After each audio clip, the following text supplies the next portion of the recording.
তারা যদি এখানে নেহাত ভালো উদ্দেশ্যে আসেন তাহলে পিছন থেকে সরে যান, আর যদি তার ভিতরে কোনো ধরনের কোনো খারাপি থাকে তাহলে কিন্তু বিষয়টা অন্যরকম হয়ে যাবে। প্লিজ আপনারা পিছন দিক থেকে সরে যাবেন, পিছন দিক থেকে সরে যাবেন, কোনো গন্ডগোল কোনো হইতে হবে না। ধন্যবাদ সবাইকে, আমি দোয়া চাই। আসসালামু আলাইকুম ওয়া রাহমাতুল্লাহি ওয়া বারাকাতুহু।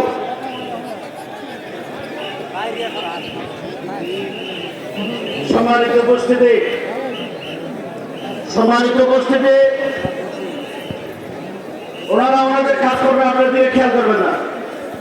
ইনশাআল্লাহ আজিজ হযরত মাওলানা শাহজাদ সাহেব দামাত বরকাতুহুম হুজুরের রূহানি দোয়া আছে, শারীরিকভাবে হুজুর উপস্থিত আছেন, ইনশাআল্লাহ কোনো সমস্যা হবে না, সব ঠিক হয়ে যাবে। এত বড় বিশাল জমায়েতে দুই একজন বিশৃঙ্খলা করতেও পারে, এটাকে আমরা বড় করে দেখবো, ইনশাআল্লাহ সব ঠিক হয়ে যাবে। আমি আপনাদের সামনে দুই একটি কথা বলবো, আপনারা শুনবেন তো ইনশাআল্লাহ। এক নম্বর কথা হলো,